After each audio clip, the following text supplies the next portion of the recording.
and have attorney or someone else for you if you're actually locked up. And I've got several people out of jail, of course, who have been locked up for various federal offenses.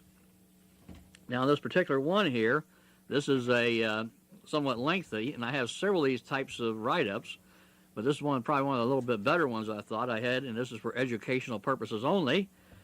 And so this is by Charles Wichman, and he does a very excellent report here in this article on the particulars of getting Elmer Pratt out of prison and how it came about. And if you go into the introduction, it says, let's see, well, let's just read this little first part right here. It says, on June 10, 1997, Elmer Pratt, a former leader of the Black Panther Party who had been convicted in 1972 of a 1968 murder robbery, was freed on bail after a California state judge ordered a new trial. The new trial order presented the accumulation of more than 2 decades of appeals and denied writs. Pratt, who has always maintained his innocence, asserted he was framed by the Federal Bureau of Investigation as a part of an attempt to destroy the Black Panthers. The judge granted Pratt a new trial because his convictions was tainted by the prosecutor's failure to reveal a crucial witness, also a police and FBI informer. Critical to Pratt's receiving a new trial were several requests made under the Freedom of Information Act. Pratt's FOIA request revealed that Julius Butler, a key prosecution witness who had testified that Pratt had confessed to committing the murder, had provided police and FBI agents with information on Black Panthers for almost 2.5 years preceding the Pratt trial. Since Butler had denied under oath that he had ever been a police or FBI informant, this information would have enabled Pratt's defense attorneys to impeach his credibility. The effect that this information could have had on Pratt's 1972 trial is demonstrated by the fact that several jurors in that original trial have since stated they would not have voted to convict Pratt if they had known that Butler was an informant. Pratt's FOIA request also turned up FBI documents that showed that the FBI director, J. Edgar Hoover, had ordered that Pratt and other prominent Panther members be neutralized. Pratt also discovered documents that supported his contention, and he was in Oakland on the night of the murder. The impact of the documents Pratt and his attorneys procured through FOIA is clear. Without FOIA, Pratt would still be in jail. Now you see, I just want to, you can go through the rest of this here, but he also goes through BATF and other situations.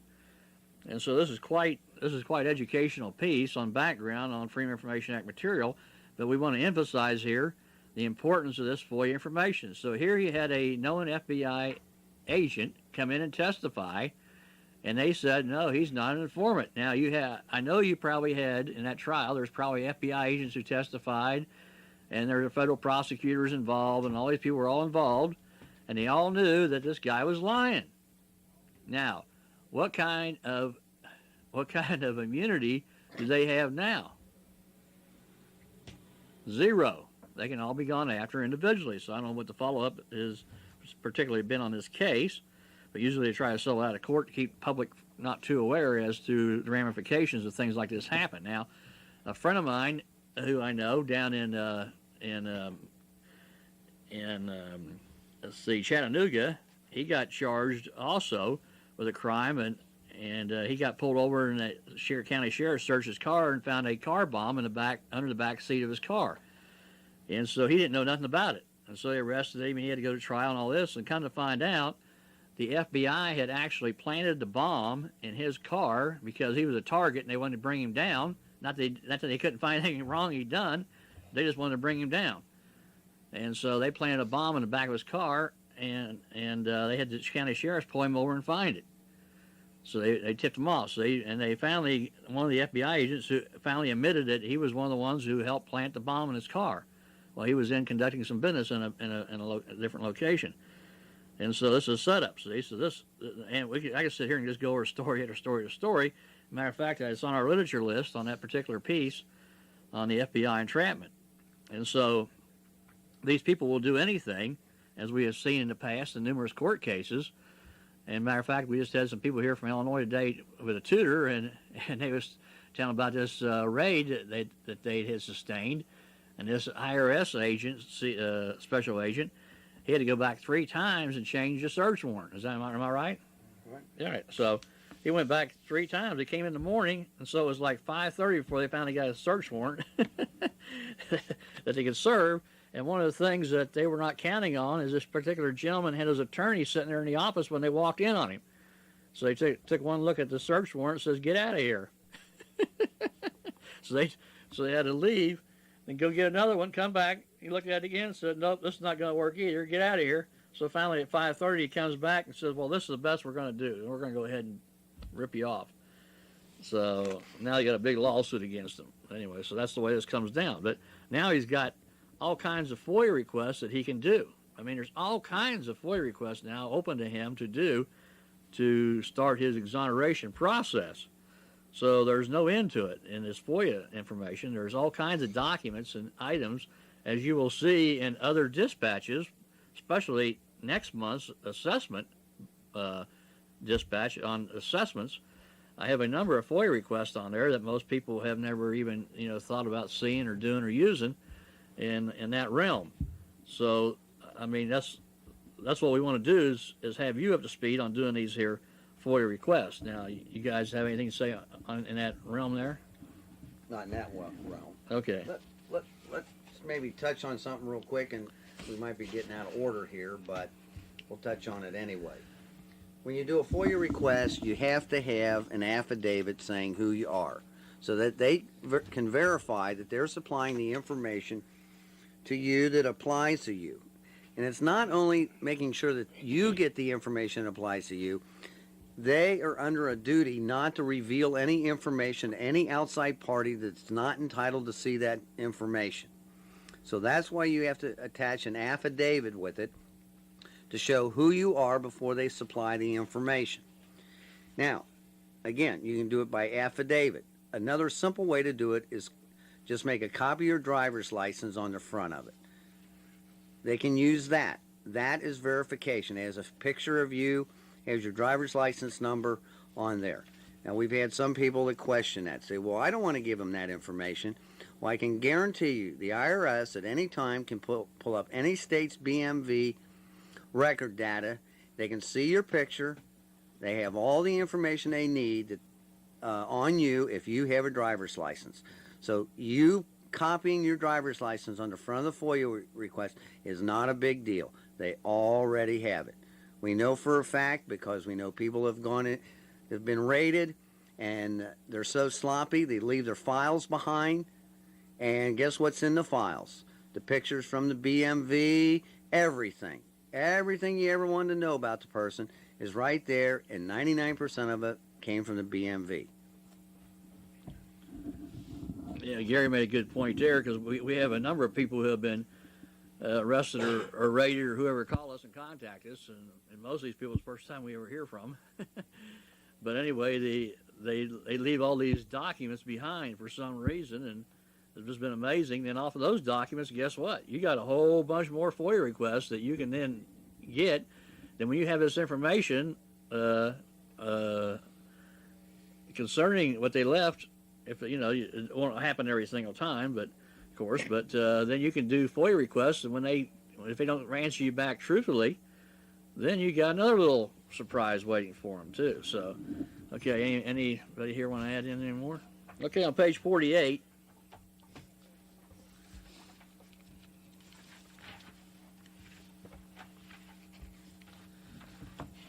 Unanticipated consequences. Now, a lot of this we've covered here so far. I just want to make sure you go through this, and these FOIA requests are up to speed so you know what to do and what not to do. Now, one of the things we want to emphasize is I've seen people do FOIA requests, and they'll ask for 5 or 10, 15, 20 different items on one request. Well, they're missing the whole point of how to correctly use a FOIA request, that is my personal feeling.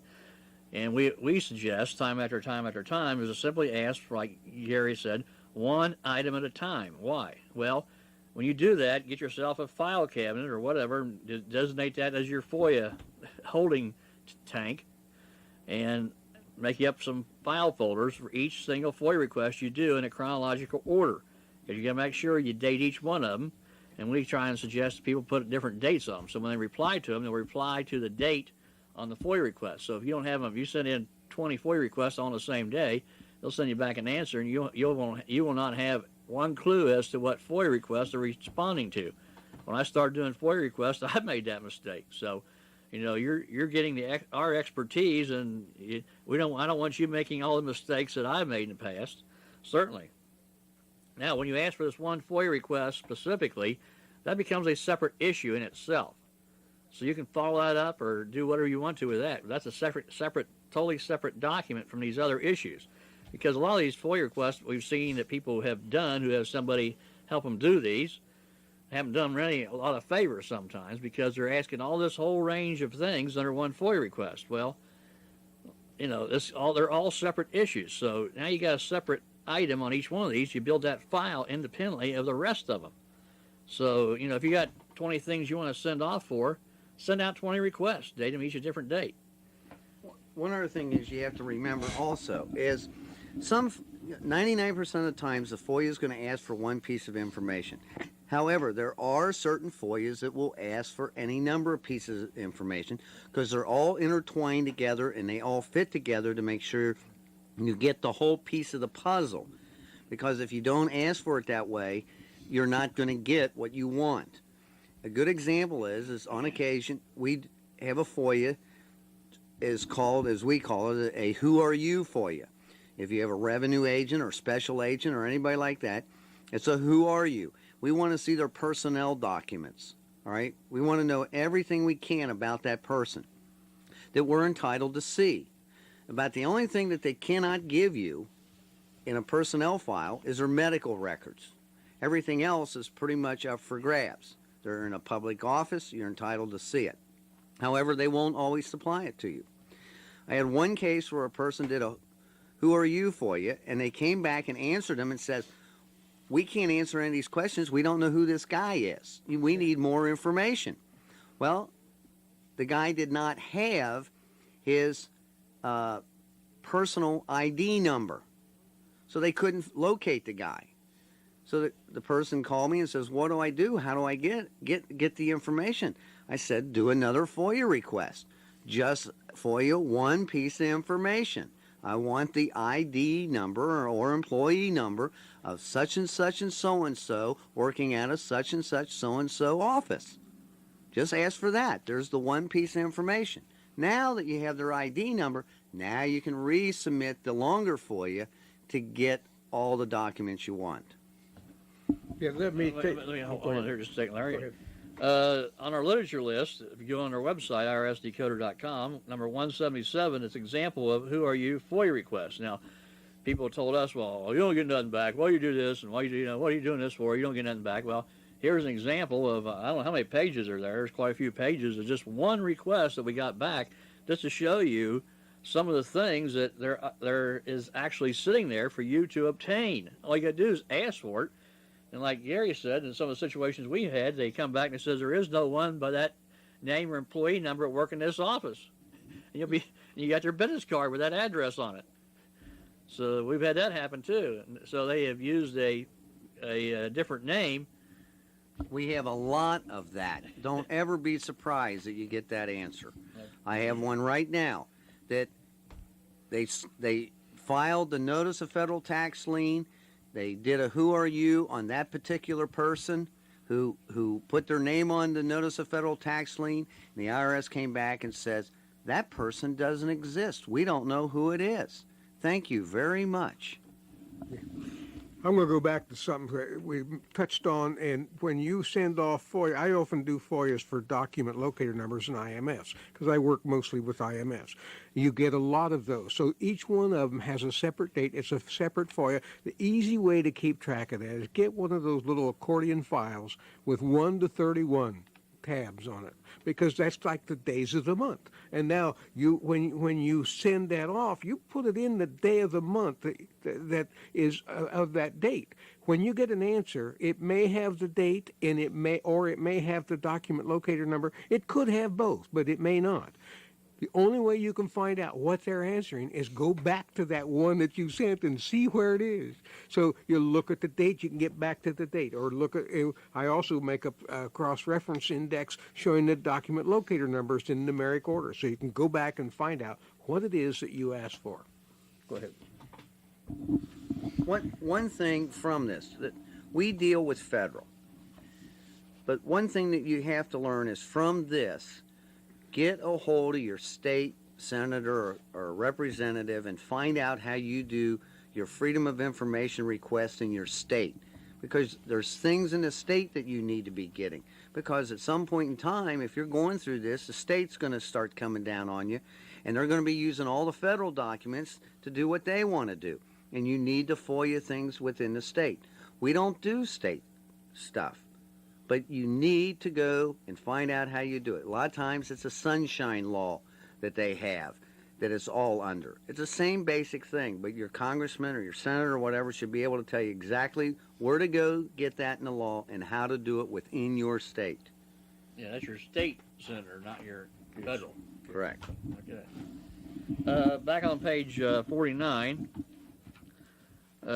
section E, dishonesty, fraud, deceit, or willful misrepresentation. Now, we get a lot of that. Yeah. There's not a day it goes by we don't get a lot of that coming in here.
Okay, we ran out of tape there, so we're going to go back down to number 3 here on page 49 of your FOIA dispatch, April issue. And FOIA can be used to prove dishonesty regarding procedural compliance, fraud in your documents that was created by someone at the IRS, deceit by the government agents in destroying, concealing, or withholding documents that would expose their corruptness and your innocence, willful misrepresentation of the facts in question. Even their own manuals teach them to lie. So, there's a whole lot in those little 4 items right there. I mean, a whole lot. Now, it's not unusual for you to get a document, then you come back later to get that same document, say 6 months or a year or 2 years later, and it's completely changed. They'll completely go in and change it from what it was. Because why? Because apparently they recognize, well, this person is starting to catch on to what we're doing to them, so we can't allow this to to come out the way it is. A lot of times sometimes they won't even know you even already have it in your possession. Now, also, what's the neat thing about FOIA requests, and what kind of gets me excited once in a while, is when you get something temporary and they're working in that office and you don't know when it's going to happen because you're not there personally, but they'll just send you a whole bunch of stuff. I mean, it's been unbelievable, some of the things people have received back. They ask for one little FOIA request, and all of a sudden they get this whole great big stack of paperwork. I mean, it's, and a lot of people, they don't recognize what they actually got back, and then they got sent it to us, and we review it and do all that. But some of it gets pretty interesting on some of the things they actually get. They let it slip through. The only thing I can figure, they got somebody in there temporary, part-time, or, people go on vacation, and jobs change. People get ticked off and quit, and all kinds of different situations happen. And so, somebody says, well, I'm going to quit tomorrow. I'm going to send this guy his whole file. So you never know. I mean, I've seen it happen. Okay. So this is very important because this really can put them in a real bind because they're required, like we said here earlier, to tell you the truth. July and August, that's a big vacation time, so they have to bring in temporary people into the disclosure officer to help answer this stuff. Then right around Christmas or Thanksgiving. So Usually if you do something, the month before to right in that area, it's surprising what you might get. Because I'll tell you, we've seen it. We've seen things that we know they weren't supposed to send this. Oh, yeah. Big time. Okay, on the report that we just barely touched on, the 36-page report there, the gentleman there, Lamb, makes a very important point that not a lot of people, regular people out here, are using the FOIA process, and he can't figure out why, and Congress can't figure out why. And I have several big, thick books from Congress itself about the FOIA, Freedom of Information Act procedures and all this, and there's, I've read it several times in these manuals. It says, well, we don't know why the people are not using this, because we created this system for these people to check their records to see if they're correct or not. And it's up to the people to make sure they're correct, because when you have a big bureaucracies like this, Congress recognizes that mistakes can be made in these documents. And so it's up to you to get these documents from whatever agency. Now, we're just talking about IRS, but every federal entity has a FOIA department.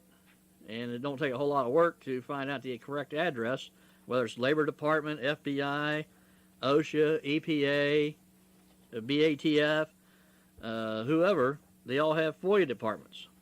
And so it don't take like I said, it don't take a whole lot of time to find out the correct address. So the FOIA not only works with the IRS, but all these other government entities too, and as Gary stated earlier, also on a state level. So why are people not using this process? Well, we can usually smell kind of a scam or undercover operation going on by their non-use of FOIA request.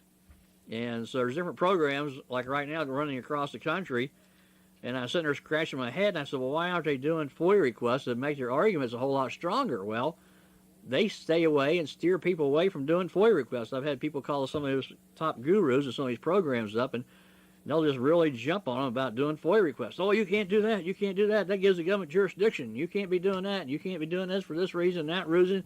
This is administrative voodooism and all this. Well, we have a appellate case from all places, Ninth Circuit, that Larry got a hold of.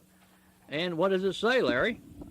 I don't know which case you're talking about. About The IMF. Yeah. The IMF is self-authenticating, and it is the official record. Yeah. And so if that's the official record and you can FOIA, you can get that record, guess what? That's going to substantiate your claims if your claims are honest. And it will probably take down the IRS's claims if they're not honest. The one big example that we use all the time is, what do? They send you a notice of deficiency. And when you look at the IMF and you go down through it for their transaction code, you're looking for a 494. That's notice of deficiency. 99% of the time, it's never there. And if the IMF is the master file and that's self-authenticating, where is the notice of deficiency? Oh, they'll hold up a piece of paper, say, here it is. But it's not in the master file. It's not there, guys. In other words, that file that they have, the IMF is like, in a court case, the docket statement. It's listing all the things that they do, like a bank account. Every transaction to bank account, every deposit, every check you write, that's all listed in there. This is the same thing. I'll tell you, it's unbelievable how important these FOIAs are. I mean, if you do them, and you do them all along, you're going to build a fantastic case. I'm going to give you a quick example of it. There's a fella that's in federal district court, civilly. They're trying to take all of his property. Now, he did first discovery, and before he got in the case, he did a FOIA request, and he got an IMF. But it wasn't a normal IMF. It was an IMF called TIF. It's specially created. It only lasts for 2 weeks in their computer system. We asked for certain DLN numbers off of that.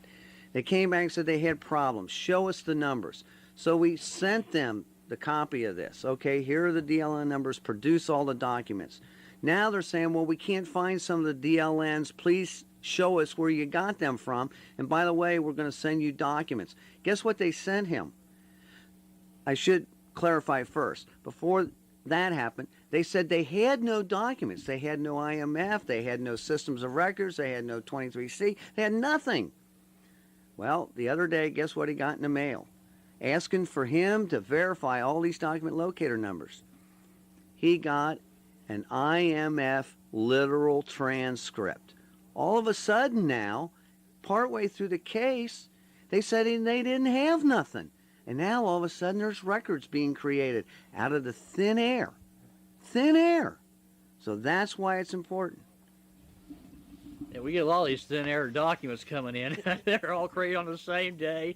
It's absolutely hilarious. You start looking at them, they got all the same document locator numbers, the same dates. It really gets interesting sometimes when you start seeing through some of this. Okay, on page 51, your right to federal records. Now, this is a piece prepared by the General Services Administration and the U.S. Department of Justice.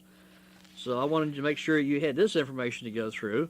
So this is your right to federal records. So when they say, no, you can't have this or that, and you find out why you can't have it, and if it shows up here that you can have it, then you're allowed to, of course, get it. All right, anybody else before we go on to the next little section here? We want to go to page 69 and start talking a little bit about these systems of records. Now, I've been trying to get a new IRS systems of records for the last couple of years, ever since they passed the 1998 Tax Reform Restructuring Act, and the IRS has never put a new one together, a complete one. And so we've done a number of searches and requests, and we've been keeping an eye out. So finally, on the 10th of December of last year, 2001, they finally came out with their new Systems of Records book. And so we have that available on our literature list. I think it's number 195, matter of fact. It should be right around there. And I've seen that Lexi hadn't added it to our list yet, but it will be on there shortly. So anyway, we had to go through and fix it up, clean it up, and make sure it was a nice, crisp, clean, clear copy as possible, of course. And so when you go down through that and start reading that, you'll find out, as it says on page 69 at the top A1, there's the Systems of Records is 24.030 for the IMF. Number 2, the 24.046 is for the BMF. And number 3, the 34.018 is for the non-master file. So this is the Systems of Records they're supposed to be keeping. Now on a non-master file, some of the responses we've been getting back here just recently, they said they are not required, nor can you have your non-master file. Hello? Does not say that in the Systems of Records, so I'm sorry to burst your little bubble. The Systems of Records say we can have it. This says nothing in there about restricting it simply for governmental use. Okay, now, if you have been, let's cover this again. I know we covered it before, but if you have been self-assessing yourself and sending in your 1040, and by the way, I don't know how many of you know what a 1040 means. It means that if you make $50, the IRS gets 40 and you keep 10. So that's what a 1040 is. And so that's basically what it winds up to be. So if you've been self-assessing yourself, they're not going to have a bunch of mean, nasty things on you. So a lot of things we're talking about here would not be really relevant to you unless you decide to be one of those 56 million people, according to Rosati's representative, who they are missing either a business or an individual return for from when was that, 2000? I think it was 2000. Yeah, they were on a year or two behind. So he testified. They made a big deal out of Rosati's statement, but the next guy that came up, you never heard nothing about his statement. He's the one who gave all the facts. Rosati just gives these little colorful narrative things to make everybody of how we're improving, feel goody type things. He talks like the Federal Reserve. I refer to them as wordsmith dissertations. That's a good one. So anyway, it's the people who testify behind him who you want to really listen to. They're the ones that come in and start with the facts and figures, and that's when the cameras go off. They shut the cameras down, and we heard Rosati, we don't want to hear the rest of this stuff, and We heard the main guy, so you have to get those other hearings and read through those, and that's where it really gets good. So anyway, on the Federal Register now, if you turn it over to the Federal Register part on page 171, and on page 72 here, you have your like table of contents here, and it has all your different systems of records. Now, all this information is kept under what's called a systems of records, of course. This is published in the Federal Register. Matter of fact, Gary and Neil just went down to the UC Law Library and pulled some items out of the Federal Register, right? Correct. So that's a pretty good set of books, isn't it? Oh, yeah. It's a huge room full of them. Yeah, it's a huge room full of these Federal Register books, and I pulled a bunch of material out of it myself.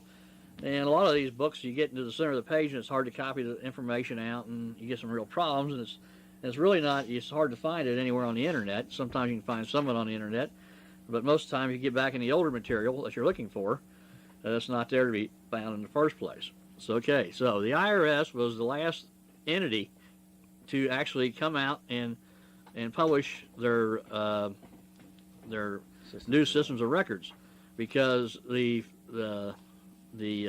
OMB department was screaming and jumping up and down because everybody had passed, all the other government entities had taken care of it except the IRS. So we just kept waiting until we finally got this here puppy here finally. So we have the complete, like I said, the complete item. Or you can go down and look up the Federal Register, volume 66, number 237, Monday, December 10th, 2001. To the law library. It has these books, and you can copy them for yourself. And it's probably going to cost you 10 cents a page, and plus all the aggravation, time, and effort of doing it. So what we save you is all that time, aggravation, and effort of doing it yourself. Okay, if you turn to page 73, here's the Treasury IRS 24.030, right in the center column, about halfway down. System's name, Individual Master File, IMF. System location, Martinsburg Computing Center. Categories, individual covered by the system. Individuals who file and are included on the federal individual income tax returns, i.e. forms 1040, 1040A, and 1040EZ. Now, if you notice, it does not say anything about 1120, a 720, a 941, 942, or any of those other forms. Why? Because they're all BMF forms. Now, when you get letters from the IRS, you'll probably get something like a CP 515 or a CP 504 or a CP 518. Anytime you get a letter with 3 digits, CP 3 digits, that's a BMF. See, so they're transferred you over from an IMF, switched you from an IMF to a BMF, and this is when you can start spotting this, and like myself and Larry have told you, keep a file and keep this item straight, see, because these are separate issues for you to build upon. And understand that when you do a FOIA request for a BMF, they'll come back and say there is none, or now what they're saying is they have to have your EIN number, your business number, which is a 2-digit number dash the rest of the numbers, versus a Social Security number, which is what, the 3-2-4. So that's where this starts to play into the picture. Okay, if we go to page 74, let's cover the BMF here quick and show you how this works. First column, where it says Treasury IRS 24.046, Business Master File, BMF. System location, Martinsburg Computing Center, Martinsburg, West Virginia. Cincinnati Service Center, Memphis, Tennessee, Ogden, Utah. So these are the places that do different parts of the BMF. Now, categories of individuals covered by the systems. Persons in a sole proprietary role who file business tax returns, including employers' quarterly federal tax returns, 941, excise tax returns, Form 720, wagering returns, Forms 11C and 720, highway use returns, Form 2290, and Form 1065, U-period S-period partnership returns of income, and the U-period S-period fiduciary returns, Form 1041, and estate and gift taxes, Form 706, 706NA, as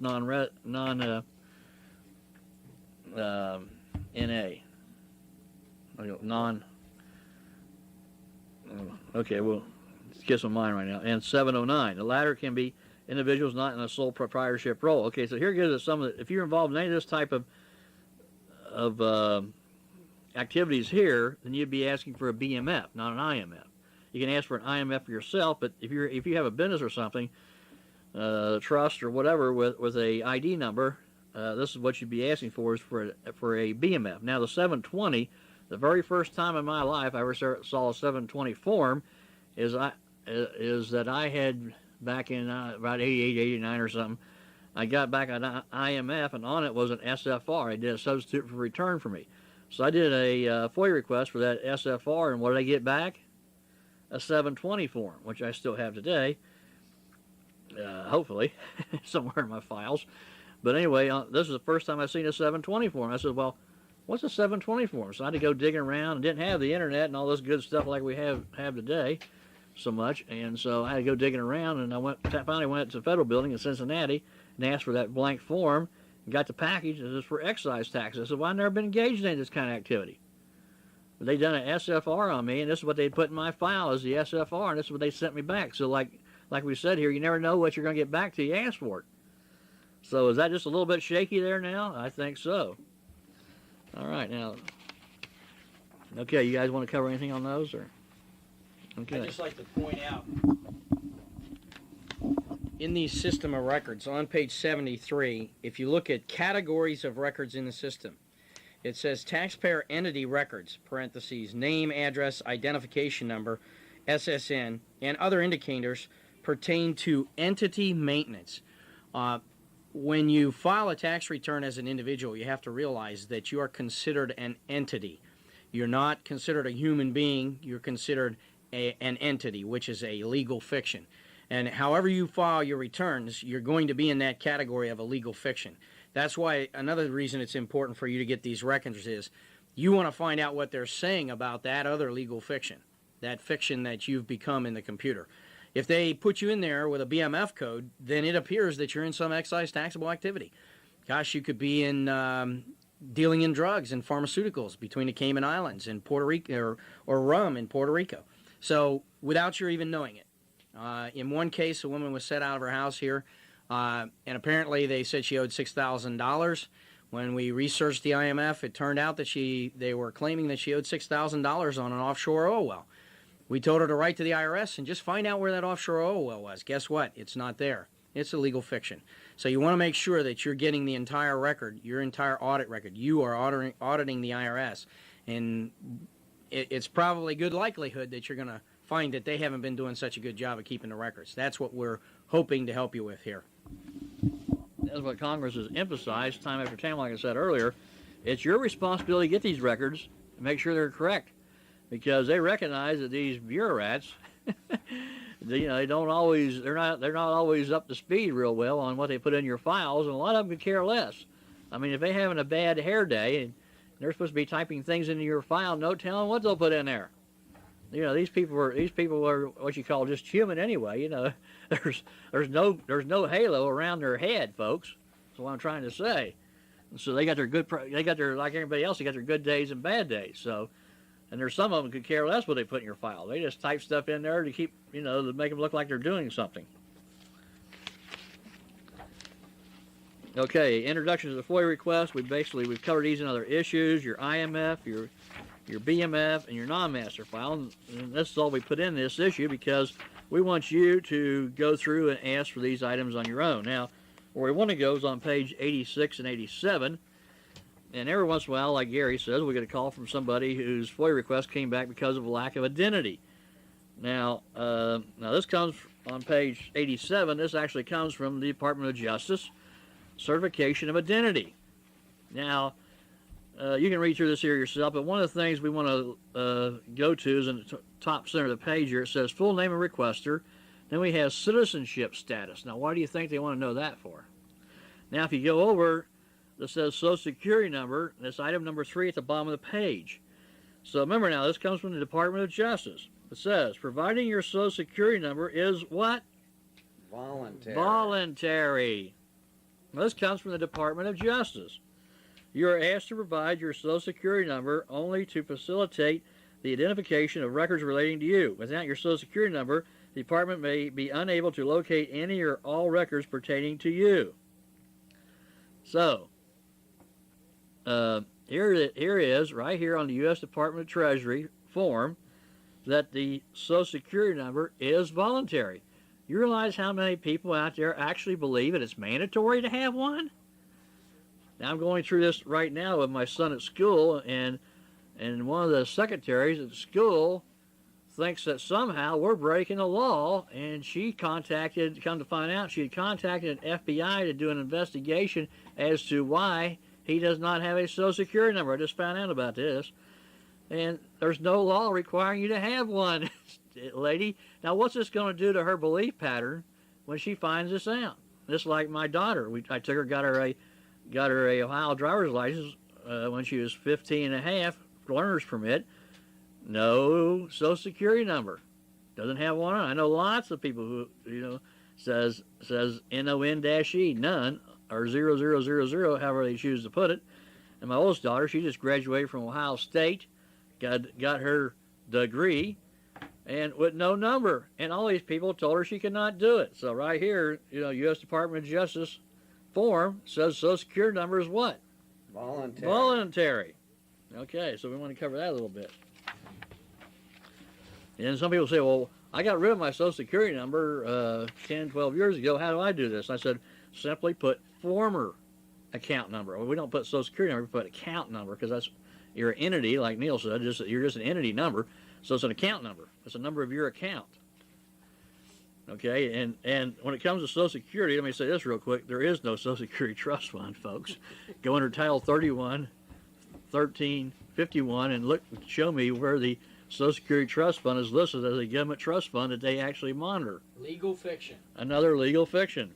And guess how many people actually believe there is one? I mean, it's unbelievable, the people I talk to on a daily basis sometimes of who actually believe some of this nonsense. Why? I don't know where they get this stuff from, because Dan Rather said it. Dan Rather said it. That's right. Yeah, Peter Jennings said it. CNN, Communist News Network, told me this. It must be true. Okay, administrative appeal procedures. Okay, now, how do I do appeal? Well, right here, we go through this here also. On page 90, we give you a sample of an appeal letter. And then 91, Treasury Inspector General for Tax Administration. Taxpayers should be provided timely service when appealing denied requests under the Freedom of Information Act. This is August 2000 report, executive summary of that report, and it goes through the basics right here. Now, we have on page 93 and 94, starting there, Disclosure Litigation Reference Book. And this book here is 313 pages, and so a lot of it has very little to do with most of us around. And so what we want to do is, though, show you the first part of it, because it gives you a good background on the history of tax confidentiality laws. And one of the problems we have is they'll take and put documents in the public record, and the counties, cities and counties and states are really bad at this, very bad at it. They publish your Social Security number, your address, and all kinds of information right on the internet. I mean, it's sitting there for anybody who wants to steal your identity. Now, it's got so bad on this identity theft that the government has now set up a separate entity just for people to file complaints with, to be investigated for this theft identity crisis that's going on. So there's a whole other option, a whole other area it's just opened up to us. And guess who did it? Yeah. 99% of the time. The government published your number into the public record when they know that they're not supposed to. They did it. And now they got to go back and fix their problem. Well, guess what? When your life is destroyed, what can I say? What do you do? Yeah, see, so now here's where the FOIA request again comes in, because this here, now you got a number of FOIA requests you can start using in this realm alone. So even though this might not specifically have to do with the IRS, but it still has to do with FOIA requests. Okay, so this gives you, I think, somewhat a decent background in all this here information. It's quite interesting on some of this, because newspapers used to publish the list of assessments that people owed assessments. They would publish them, and you get a hold of them. Now, okay, here's a memorandum on page 110 that was put out by the White House. And I believe, old Willie Clinton signed it himself. William Jefferson Clinton signed it on the how the federal entities are to use the Freedom of Information Act, honor the Freedom of Information Act request. So you can read this here for yourself. And of course, also there's another letter out where Johnny Reno, she also wrote one on giving the citizens their documents and not be withholding it. Yes, it's absolutely under the exemptions. Okay, anything else we want to bring up here? Still got a couple minutes. Closing statements. Well, I might say regarding the release of your Social Security number, here in Ohio we have 3 Supreme Court cases which state that even for city employees, state employees, and like police chiefs and fire chiefs submitting resumes, that even though the person is a public servant, they still have the reasonable man expectation to privacy in their personal affairs. So what it results in is the fact that you can get all the public information off the driver's license information for all the state employees except their Social Security number. If you have someone that puts your Social Security number in a public record, without your authorization to do it, in other words, you didn't volunteer it to them knowing that they were going to put it there, then they've actually stepped across that line. That's an argument you can make. But basically, we just wanted to point out to you that you do have a right to privacy, but you also have a right to your records. And that's what we're requesting. You're requesting records. You don't want to ask the IRS to do your legal research for you to find all this stuff. Once you do the FOIAs and get the information back, you can pretty well assess it yourself if you use our information. One of the great things about getting all this information is put it together, get it back to the IRS so it's in your record permanently. And when you do that, all this stuff that they sent you back in response to your request is now meets the federal rules of evidence and is subject to subpoena, and they can't keep it out of court if they want to. So if you got something in there that's exculpatory, and normally you will have, hey, that's valid, use it. I think we've given you a lot of information here today with this book. Keep an open mind. Read every sentence when they respond to you. Every sentence, every word in the sentence. It's very important. Okay, anything else anybody want to close out with? Okay. All right, so you have a rundown here, and like on the front cover, it says, Henderson, take this and hide it from the public. Well, that's basically what we're trying to combat, because they hide a lot of information that we're supposed to be having access to from us. So you got to be very, very persistent in this process and try to keep it together. So, you need help, you know where we're at.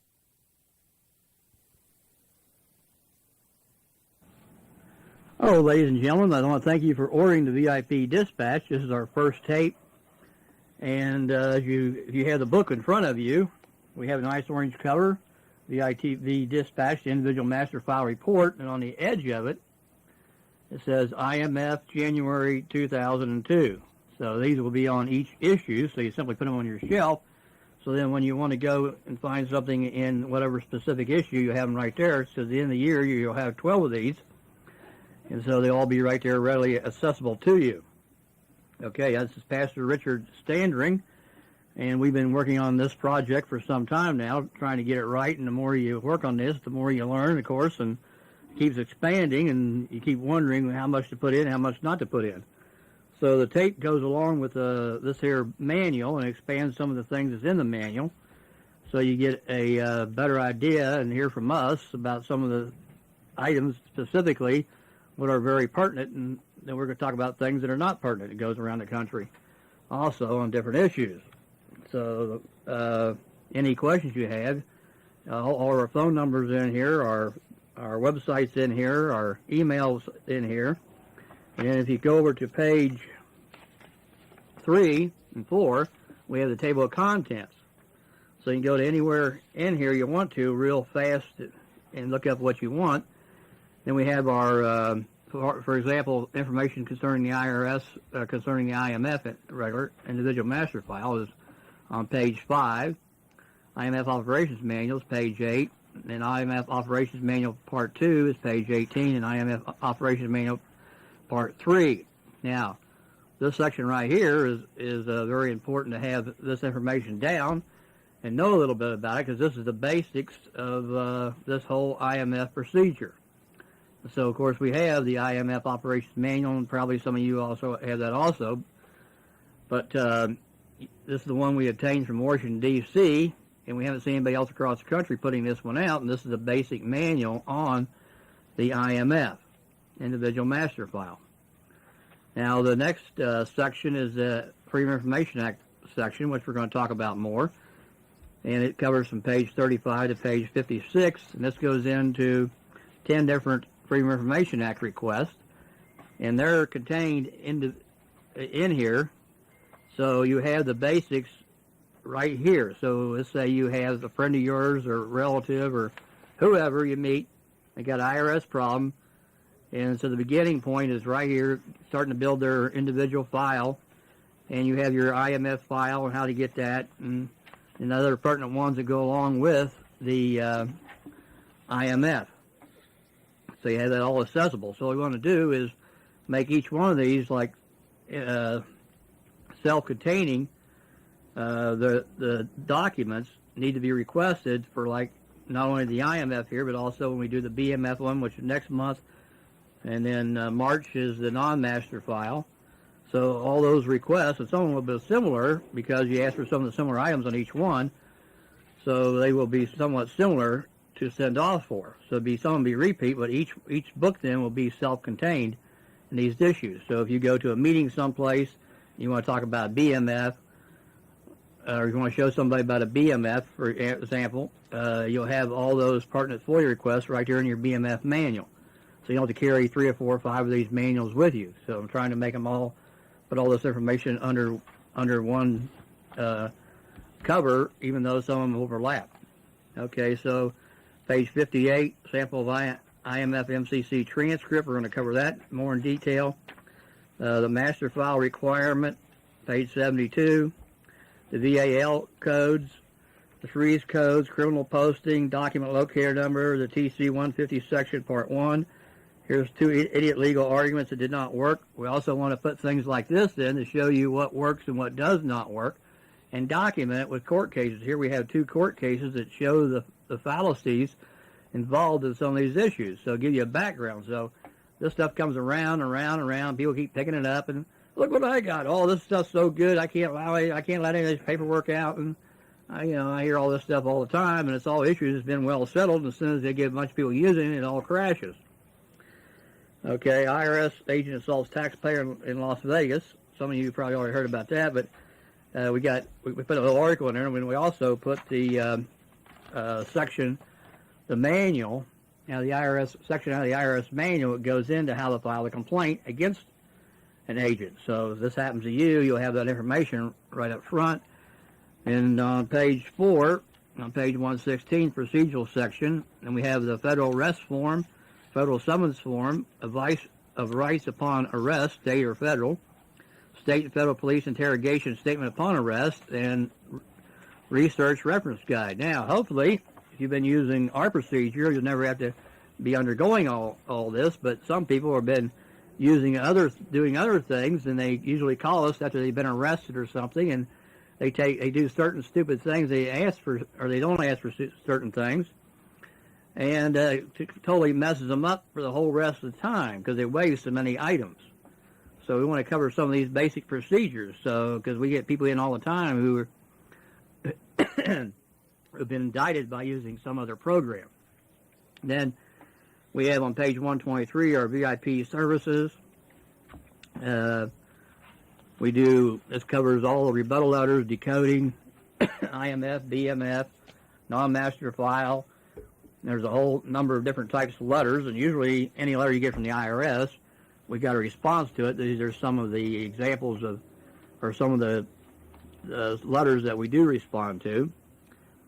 And let's see, page 124, ordering form for VIP dispatch, and then the VIP literature list on 125. So the literature list will not be in every issue, but when we have new items to put out, we'll put one in maybe every quarter or something like that. So I don't want to put it in every issue, but I want to have it in this first issue, so you'll have it to go through and see all the different items. We have, I think, over 200 items now on our list. and including the charts, which are also very, very effective. But so you'll have all this information contained right here. So if you want to be an authorized distributor of this material, you can call us and let us know about that also. So you can also sell our material as a authorized distributor. We have a number of unauthorized distributors who get no technical support from us, and they usually take our stuff and sell it for 3 or 4 times of what we sell it for. So it just hurts their credibility, not ours. So people say, well, don't you care? And I said, well, it's just killing their credibility, not us. Okay, now some people say, is there any guarantee that we do this, it's all going to work and the big bad IRS is going to go away? Just zoom, zoom. Well, fortunately, we don't offer any guarantees whatsoever. Let me give you one quick example that's really stuck in my mind here lately. Is a friend of mine. He spent $37,000 going to school for Northwest Airlines to become a commercial airline pilot.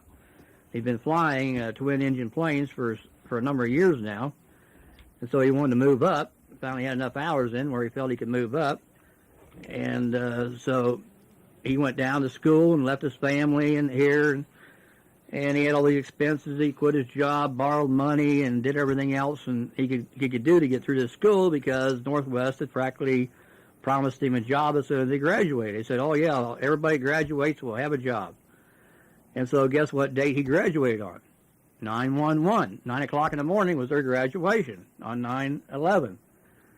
And so, of course, if you've been following the news out of New York, what happened on 9/11, and so he hasn't heard a word from Northwest since the day he graduated. So he's got all these bills and everything, and right now, last time I talked to him, he was working as a delivery jockey for UPS on their casual basis. So I think he's making $8 or $9 an hour. That don't go very far when you got to pay back a loan and everything else. So is there a guarantee to anything? Well, sorry, but I've never been guaranteed anything, I don't think, ever in my life. So hopefully the sun will come up tomorrow. But you can't even promise that. Okay, so we want to go into this now more in detail. And we have a number of our friends here with us, including Larry and Neil and Gary. Okay, so we got that all straight. And we want to go around the table and give you some of our inputs on the IMF and what we have found and discovered by working with people throughout the country. And there's kind of surprising, but the number of people that have escaped out of this country because of this problem. They really had to pack up and leave the United States to go to other countries, but the IRS seems to still follow them because we get orders and requests for help from people all over the world who are avoiding staying out of the United States due to the IRS problems, which if the IRS was following proper procedure, they would not be having these problems in the first place. Okay, so we're going to try and help out here a little bit. Okay, I'm going to turn this over to Larry for a little bit and let Larry go into just a little introduction here, and we'll get everybody else on. Okay, this is Larry, and I want to give you an idea right up front. We're not lawyers. We're not CPAs. We do not make legal determinations. We can't. And we can't tell you whether to file or not file. You may owe a tax. We don't know. And that's really not what we do. But what we do is we take a look at the information you have, we spread it out, we try to see, try to compare that with the rules that are existing, and we try to continue to follow the due process administrative procedure. Okay, let's let Neil get his. Well, basically, the whole idea is to, first of all, educate yourself regarding what procedures the IRS is supposed to be following, and then try to make them follow them. That's a big order. That's a tall order. But that's what we're trying to do here, and we're not trying to go and reach out and grab other theories and grab whatever comes along. What we're trying to do is hold the IRS to its 44,000 pages in its handbook and to the laws and the regulations. And basically, the Supreme Court backs us in that. They say they go by the regulations. So basically, that's what we try to get the IRS to do. It's a lot of information to soak up. So my advice to folks is just take a big deep breath and think long and hard before you sign your name on anything with the IRS, because all of these things could have a bearing on you. So that's my only warning to you at this point. This is Gary. The one thing that you have to remember is Richard was talking about guarantees. No, there are no guarantees. We cannot guarantee anything because we don't know what day you're going to talk to those people, talk to the IRS. We don't know who's going to be in that room. We don't know what their educational level is. We don't know how many of the parts of the manual that they've read. We don't know any of that. It's very difficult to know what a particular person within the IRS is going to do at any one time. And everybody's situation is different. They all basically look the same, but then when you get into the details, they're all different. And that's what you have to look at, because the work is in the details, and the IMF is the starting place. That's basically, as the master file, it has to be there. It has to be in the master file. And if it's not there, and they claim something, you better be able to find it there. A real quick, good example is a notice of deficiency. They send them out all the time. We see notices of deficiency. It's all the time. But yet, in your IMF, is supposed to have a transaction code 494. Yet we can never, for the most part, ever find a 494 in the IMF for that notice of deficiency. So that's just a little example of what goes on with this IMF. Is it printed in code? Yes, it is. I'd just like to add to that you typically don't see any TC 494 codes for the initial assessment that they would have done on you had you filed or not filed. If you file, you self-assess yourself. If you didn't file, they'll do a substitute for return process. But you hardly ever see where they send out a 494 for the initial assessment. What they will do sometimes is close out your uncollectible account and then reopen it and put just the penalties and interest, and that's typically what you will see at a later date when they try to go back and collect money from someone who's past the statutory limit. The one other thing that's important in this that you have to remember, in addition to the records in the IMF, when you're dealing with the IRS and when you're dealing with law, is there's three important things in law, and it's definitions, definitions, definitions. You have to know what file you're looking for. You have to know what information you're getting and how it's being presented to you. Typically, we have been seeing the IRS send out racks and then send out supporting information, which are actually extracts. But you have to be very careful about what you're looking at, and you have to be able to identify the document. And that's basically, you'll see the penalties and interest listed on the notice of deficiency that they send out at a later date, but you don't see the 494 for the initial assessment. That's one of the things that we can bring out, but you have to know how to read the IMF, and that's kind of what we're here today to do, to tell you what we can do for you as far as decoding that. Okay, so we just had a little round table to introduce everybody and let them. Everybody has their own little area here where you study, so we all get, when we do these tapes, hopefully most of us will be around the round table here. So we can give you different insights from four of us here, and we collect this stuff from all across the country every day. There's not a day comes by we don't have packages coming in from somebody. So we learn constantly ourselves, and plus people go to hearings, and we get the feedback from the hearings. We get transcripts back from hearings, and so you never know, like they said here, that what IRS agent is going to have a slip of the tongue and say what. So some of them know a little bit, and you find some of them just don't know nothing. All right, we have one correction here to make that we are aware of on page 18.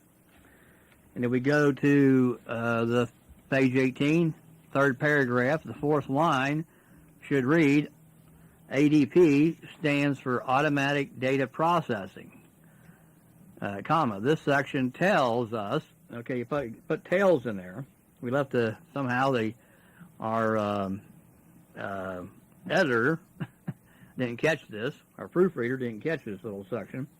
Tells us that all this information is to be found inside the LEM, Law Enforcement Manual.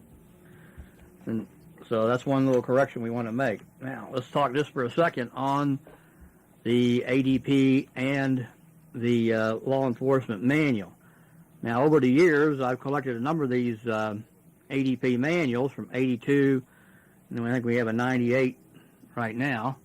So it depends on what year they are going after you for as to what manuals. And so, like we had a case where we had a transcript from a case over in Kentucky where the prosecutor says, well, that's a 1994 ADP manual, and that's been updated and upgraded. So we say, okay, well, what year is the IMF for? Well, it was for 92, 93, 94. So wouldn't you use one of those manuals for those years? Why would you be using a current manual?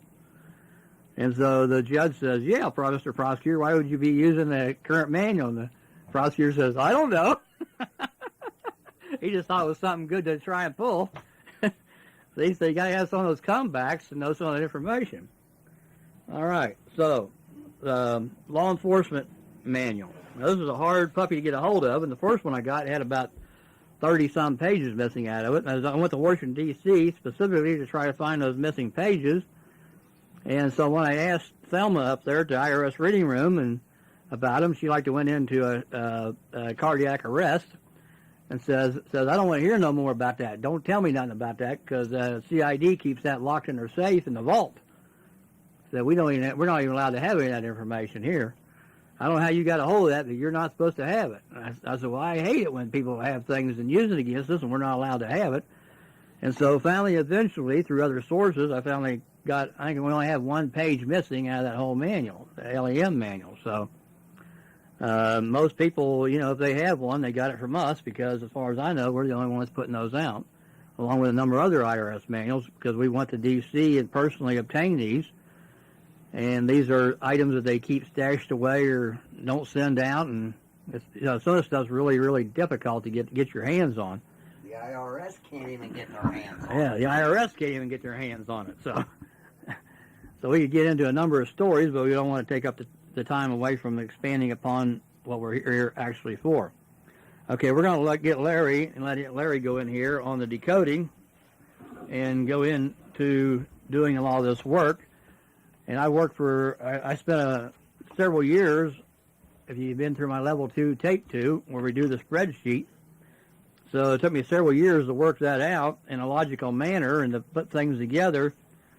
And once I had that figured out, it's been absolutely amazing ever since, the strides we've taken when you do the spreadsheet on the IMF, the BMF, and non-master file. When you put this all down on the ledger sheet, and you can do it by hand, or now we do it computer codes. So when I first started doing them, those of you that see my tapes, you see how many of those big green ledger sheets I've gotten, and literally I got stacks of them that I've done by hand, just learning the process. So that was a hands-on process and trying to get everything put in the right place and get it to flow right, and then looking at it, and just everything we keep finding just verifies the ledger sheet.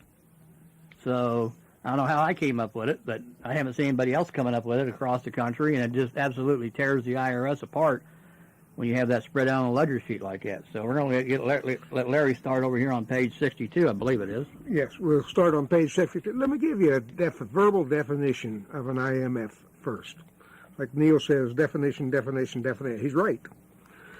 But I have to give you an analogy rather than a specific definition. And if you want to think of an IMF, think of it as if you have a checking account in a bank, and once a month you get a statement, and it lists all the checks, all the credits, all the debits. It lists the interest. It lists everything that's happening. That's like the IMF for an individual. It's going to list everything that's happening. Another analogy for it would be if you've been to any court cases or looked at court, been in the courts, look at a docket sheet. The docket sheet describes everything and the date and time and everything that happens within that case. That's what an IMF is. It's a recording device to record everything that they're doing. On page 62, you'll see an IMF transcript specific, and let me talk a little bit about, first of all, specific. Specific has a meaning to it. Specific is for a particular tax period. It really is talking about a particular tax period. If it's a different type of tax, that's going to be a different IMF specific. It can be a different tax period or a different tax. In either case, it's a separate report. Now, they also have an IMF. I'll talk a little bit about the complete, and then we'll come back to the specific. There's several other IMFs existing. There's an IMF complete and IMF literal. The literal is the one that they just print off a computer screen and they give it to you. It's supposed to have everything in it. It usually doesn't, and it doesn't have some of the detail. Then there's an IMF complete. An IMF complete does not have its boundary as a particular tax period. It can span multiple tax periods, multiple years, and it does. And it shows when they take a specific, and they also have another word for that specific, that within that specific is a module, a tax module. They can take that module and put it in archives, and take it out, and then later retrieve it and bring it back in against you. They do that reasonably often. Okay, the IMF specific. First of all, it's going to have the person's. They archive it on tape. I'm sorry, don't understand. They archive it on tape. Okay, yeah, okay. And the MCC, they do archive that on tape. Now, in the IMF specific, the one that we've got on page 62, it will have a person's social security number and a name of that person. It will also have the address. And if you look at the example, it's got a couple things blocked out on it. And up at the upper right-hand corner, there's an 01. That's usually where they would put a tax protester, a TC 148. They are not allowed to use that anymore. But we always list that space as a number 1. We're going to use the numbers that we put on here to identify in a report what these things say. It's important that you understand what these are. So the number 1 is where they would put a tax protester. If there's nothing there, they haven't called you a tax protester.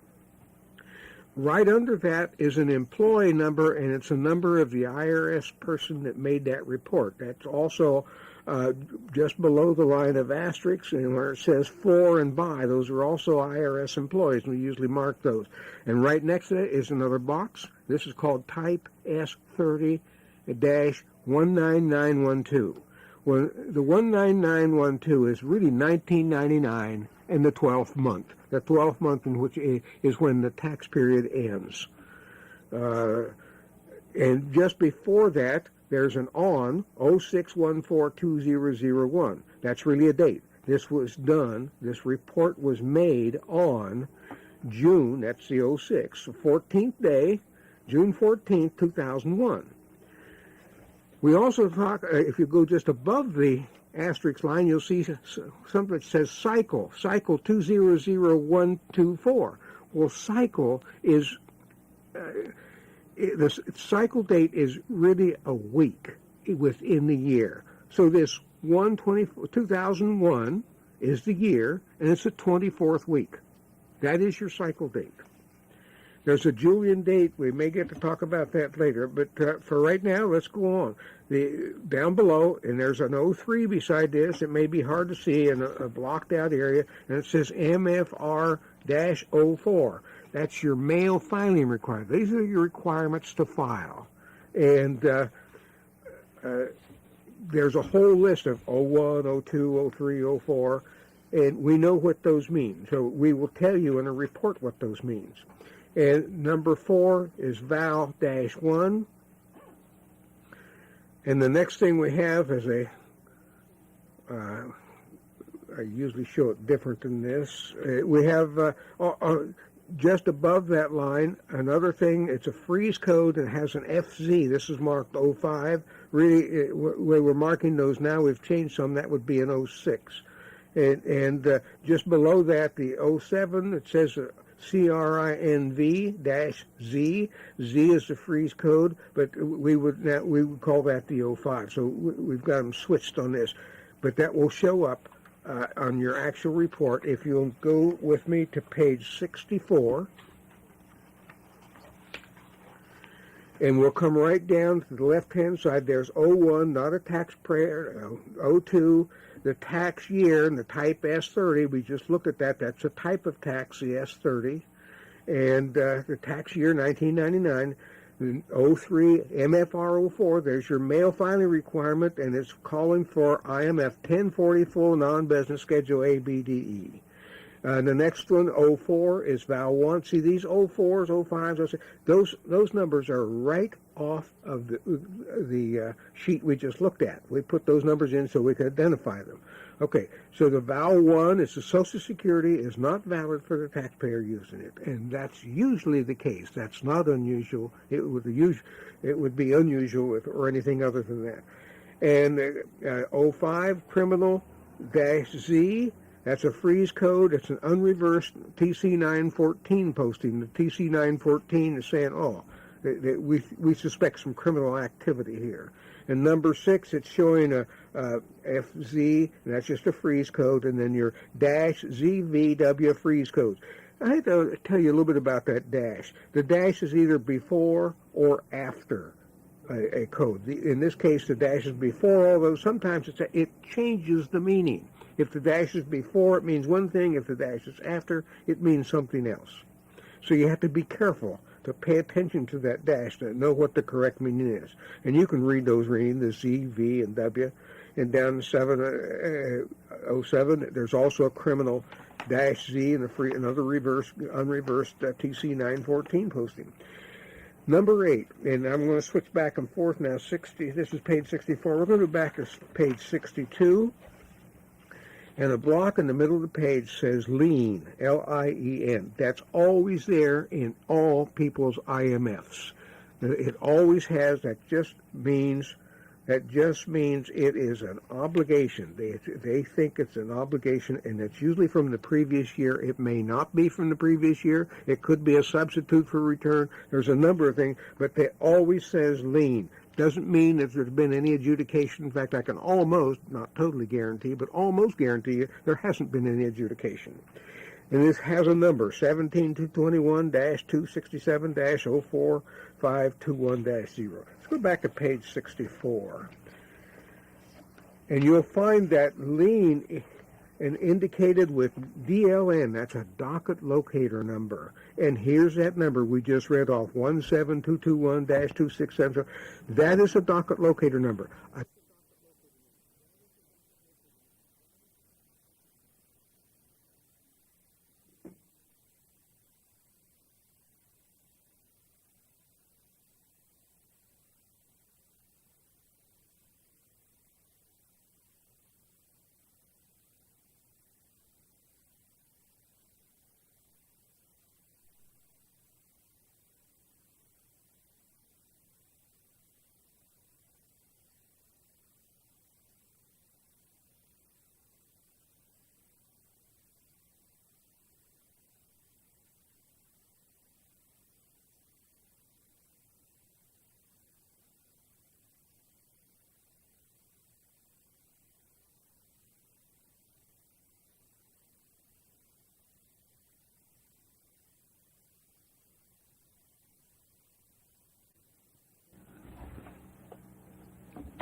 Okay, now on page 64, line 8, and it says lien, and the lien indicated with a DLN number. DLN is document locator number. It tells you where that document is. It tells the IRS where they have it filed. And it has a number, and that's a 17-221-267-04521-0. And this is a number that has a lot of meanings within it.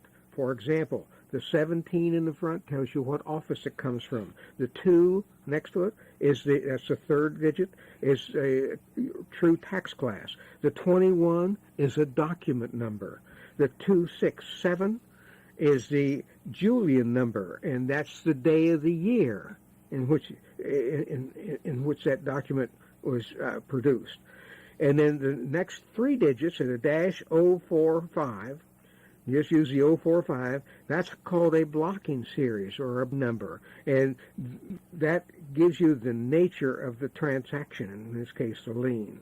And then the 21 after that is a series number, and all that is it might be anywhere from 00 to 99. That's how many sheets are involved with that in that file. This is sheet number 21 within that file.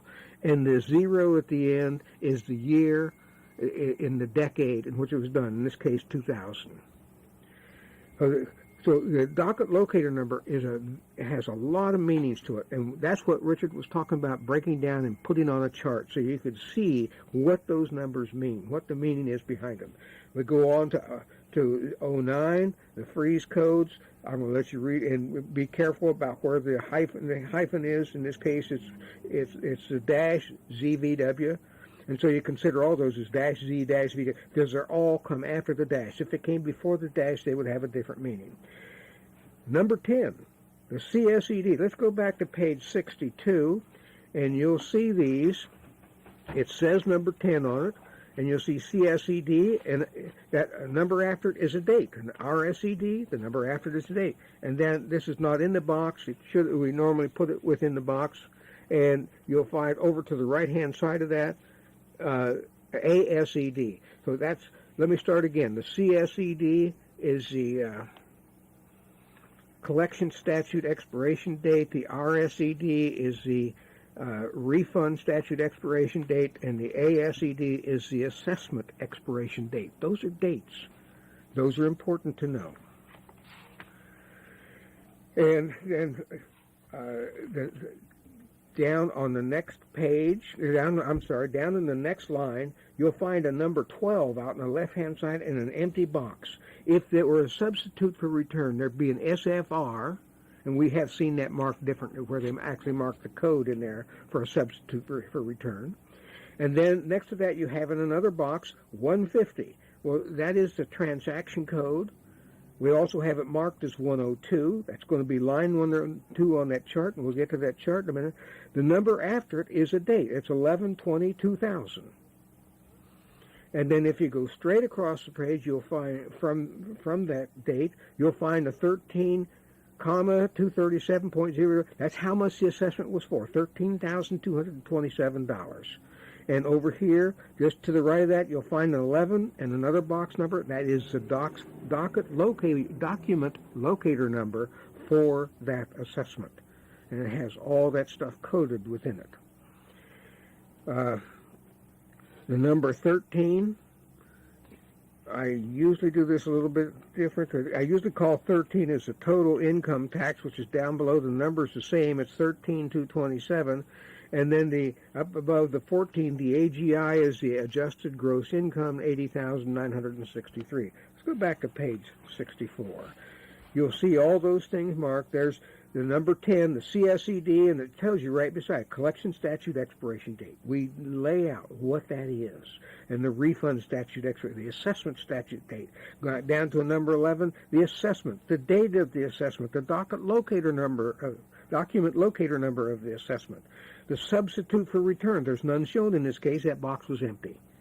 And then the total income tax and the adjusted gross income. That's the first page of decoding for the IMF. And the second page is really a definition of what transaction codes are, what you're going to see on the following pages. It's going to tell you about the references we use to ADP, which is the Automatic Data Processing Manual, and it'll give you the chapter and the number, chapter 8, number, whatever the page number is, of where that's the reference of where this is to be found. It also talks about the document number and the blocking number. Those are definitions. Now go to page 66.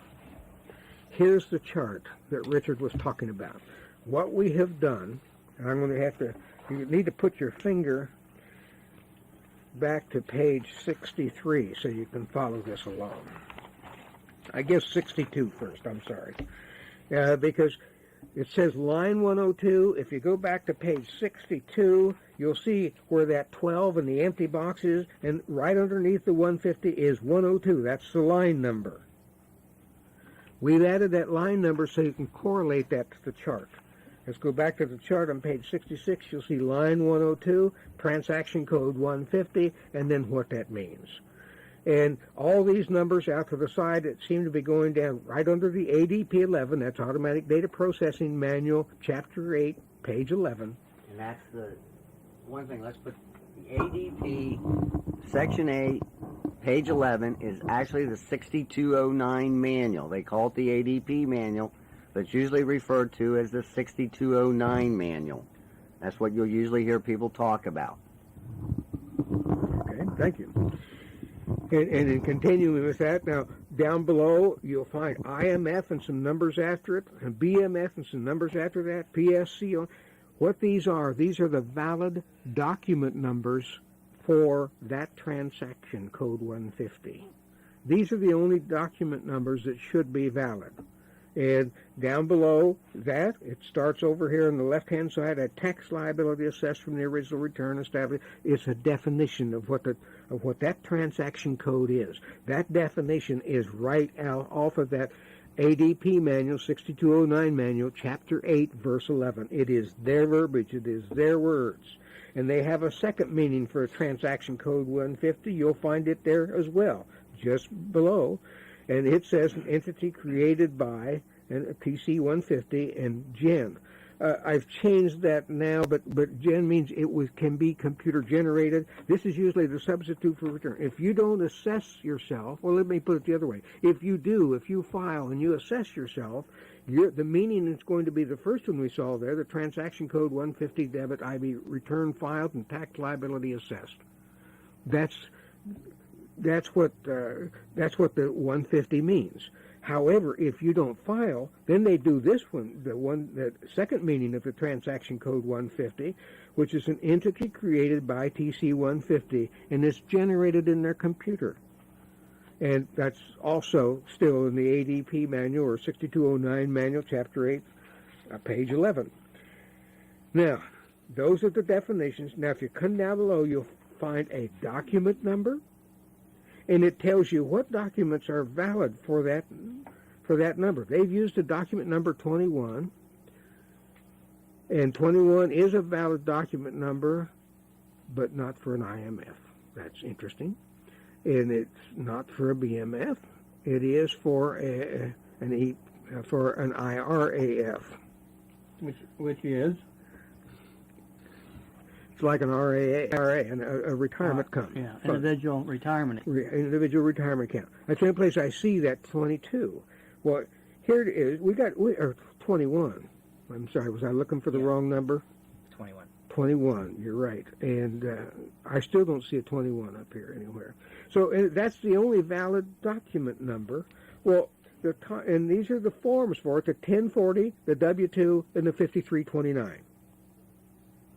That's what document number means. It's going to tell you the forms that are used with that document number. It's telling you what forms are used with this transaction code 102 in line 102. Just below that is a blocking number, 045. Well, there is an IRA, IMF, and BMF underneath that. There is a definition for those, but this is the blocking number tells you the nature of the transaction code. The transaction tells you what it was an assessment, whether you did it or they did it, and this is the nature of that assessment. And for the IMF, it would be adjustments with original return unless specified otherwise below. That's the only thing that's valid for, and it says MF here, it should be IMF. I apologize for that. Now, while we're on the 150 real quick. Yes. Not that we're making any claims otherwise, but we started on showing you the decoding of the IMF. If you go to page 8, which is the IMF Operations Handbook, is where it starts, and then you go to page 15. You'll see a list of code numbers, and if you drop down to item 28, you will see that it says Virgin Islands brackets TC transaction code 150. You draw your own conclusion. Larry, you want to move on? Yeah, I want to add a point here while Larry's on this 150. If you notice, they don't say you self-assess yourself on the second one.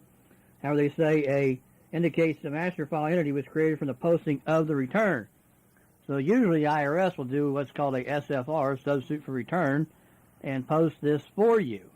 Now, that's a whole other area we'd like to take time to get into, but where's their authority to be able to do that? Also, there's certain, when they do a SFR, there's very specific items that must to be performed, mandatory on them to do a substitute for return, which they never do any of them. We have yet to get all these substitute returns we've gotten back. Rarely do they ever, or I don't think we've ever. We've never found one where they followed the rules. Plus they got to sign it. They have to have documents to show where they got that information from. They don't do that to start with. And number two, they don't sign anything. Right. So that makes that invalid on its face right there. So if you're not doing your FOIA request, how do you know this? These are all specific FOIA requests that you can do and get all this wealth of information back. And by doing this, you're building a substantive defense in your favor, which you can then go on the offense. When you have enough material built up, you then become educated enough to go on the offense. You have the documents, but you just can't go out and, because I've had several people who have done this, and they try to ride the backs of other people who've done all this work. And they go into court and say, well, this means that, and that means this, and this, and well, what proof do they have? They don't have any proof because they've never done it for themselves. They're just making unfounded allegations. I just might want to say one thing about the TC-150. Larry mentioned that they don't sign that. However, under administrative rules, the commissioner and the Internal Revenue Service documents are all considered prima facie good. If you look up the definition of prima facie, that means that they're good on their face until rebutted. So basically, when they do a substitute for return process and they don't sign it, they're riding on a presumption that you are a person liable.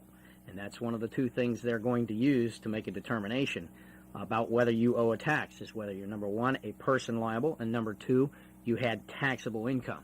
So those are things to remember about what you see in an IMF and what they mean. And to take that one step further, not only taxable income, but the amount. If you don't challenge the amount, whatever amount that person came up with, you're stuck with, because it's prima facie good, and it's good until it's challenged. In other words, where do they get their figures? They get it from the W-2 that your employer sent in, or a 1099, and that's prima facie evidence that you, in fact, received some sort of monies, and that monies is determined based on those forms that were filed. However, what people forget is those forms are hearsay documents. They're not your forms. They're a third party's forms based on their assumption that the information is correct. However, if you don't rebut it, it stands. Okay, now let's go back again. Well, let me break in one more time Okay, here go ahead. what Gary just said.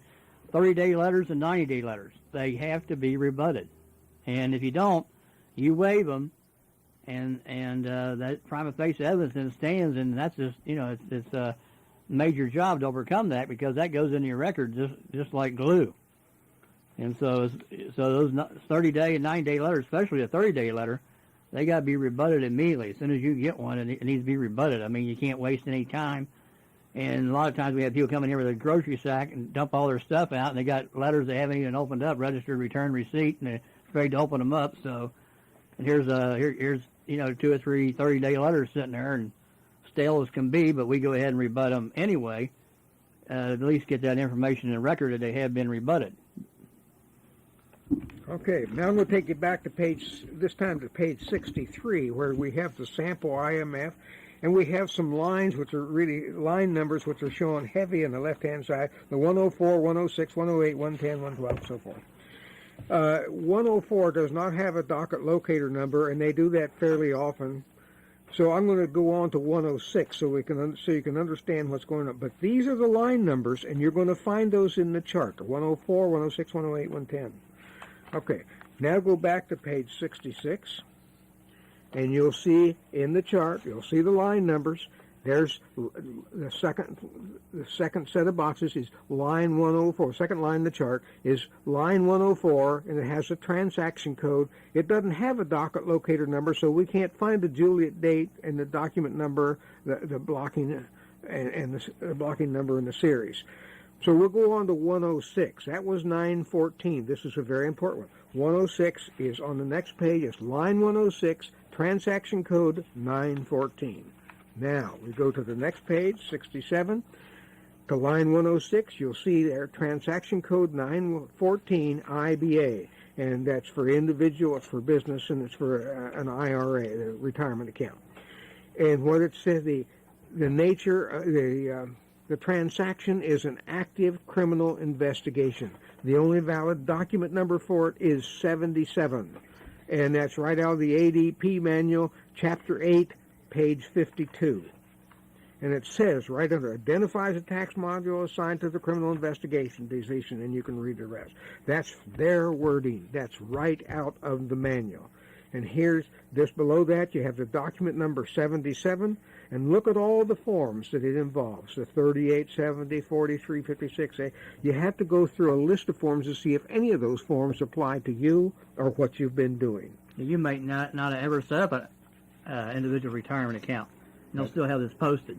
That's right. So the next thing is the blocking number, 300. And the blocking number tells you about the nature of the transaction. So the transaction code is a criminal investigation. Here's the nature of it for an IMF. A barred assessment, the CP55 generated. CP55 is a letter generated. Valid for MFT 30. And remember, if you go back to the page on page 62, you'll find at the very top the type S30. That's the type of tax. That's what they're talking about. The master file tax 30 and 29. It's valid for that. So that's how you read these things. And let's go back a page from 67 to 66 so I can show you the comparison.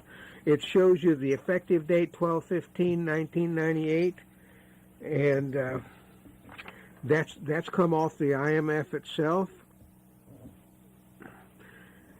But the cycle date, that's come off the IMF. The 749 or 349/349.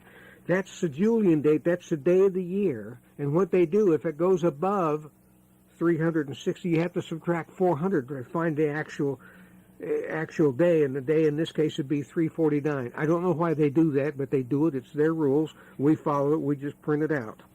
And so in that case, it was day 349 of the year, has a document code of 77. The blocking number is 300, and the series is 05. If you do a FOIA for that particular document locator, you should get the document that justifies all that information. The document number tells you where it tells the IRS where it's stored. So that's how you read these things. So the line 104, line 1, I've got those in bold so that you can tell that's the line number that we've added, but the rest of that information is right out of their manual. Now, one thing on page 68, now pay attention very close. If you go up to the very first line under line 108, it says transaction code 914. You can go in the 6209 manual and look up 914. That's what the decoding has shown us. He says active criminal investigation. Then over, you see a number 77 on there. Then it says ADP, section 8, page 52. Now drop down where it says document number 77. Now, if you notice, the number off for 914 transaction code is a 77. And that's what's in the, and the 77 under the document number is out of your DLN number. And it's a 77. They're both the same, aren't they? Now, go to next page, 69. Now follow your transaction code is a 460 Follow it on over. It says all, and it says 77. Now drop down to the document number from the DLN. Look what the number is. It's a 19. Why are they different? They should be the same, but they're not. So now you have to do some investigation. Now you have to go into the 6209 manual. You have to go to all your document sections where they tell you what documents are under a 19. Then go look at all the documents under a 77. Now you have to do your homework, because now you have to go and compare every document but in those two groups of numbers and see which ones are the same under both numbers. Maybe there's only one number, two numbers. Maybe there aren't any numbers. You got to find that out, because if they're different and they don't fit together, we got a problem here. And when you do find out what that document is, if they're equal, it better be meeting the definition of the transaction code. Because when you look at the document, you know, it could be for little green apples, but yet the transaction code says for big blue balls.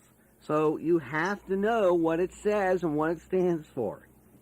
Another thing, looking at that same page, page 69, and in the example he's giving you, come down at the top line that says transaction colon 77, drop down 2 lines. It says P64, P colon 64, comma B 19/19. And so that 19, that's a valid document number, and we see that document number down below, 19. But wait a minute, the B means it's for a BMF. This is an IMF. There's something wrong here. What's wrong with this picture? It doesn't fit.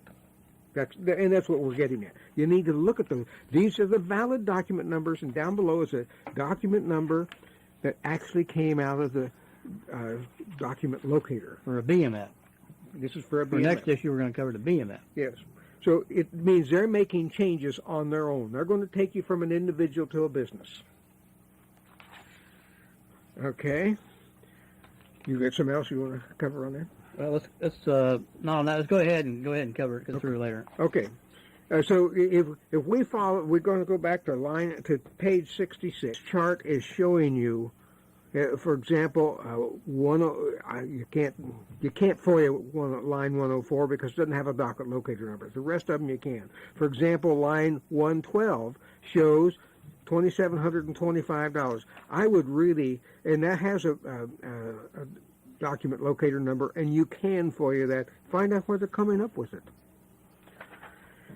Now, if after you go through page 66, 67, 68, 69, 70, 71. Let's go to page 71.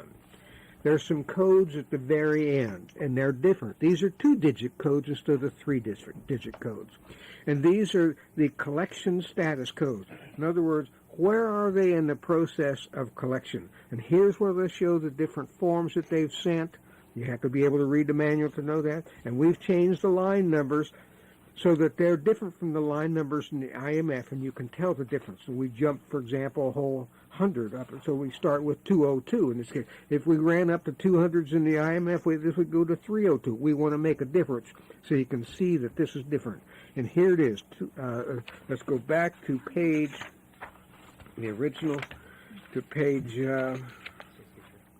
63. By the way, this original is the way it came to us. I want to show you because this is some of these are very hard to read when they come to us, and so this is how light it was looking, and we tried to improve on it a little bit, but it was very hard to do. But a lot of them come a lot better than this. But we just want to show you that this is the way a lot of times they'll be sent to you in this manner from the IRS. People say, well, why don't you put a better example in that? But I'm going to show you actually, what to expect from them. This came from them looking like this. Matter of fact, we cleaned it up quite a bit, but so sometimes some of these are almost impossible to read.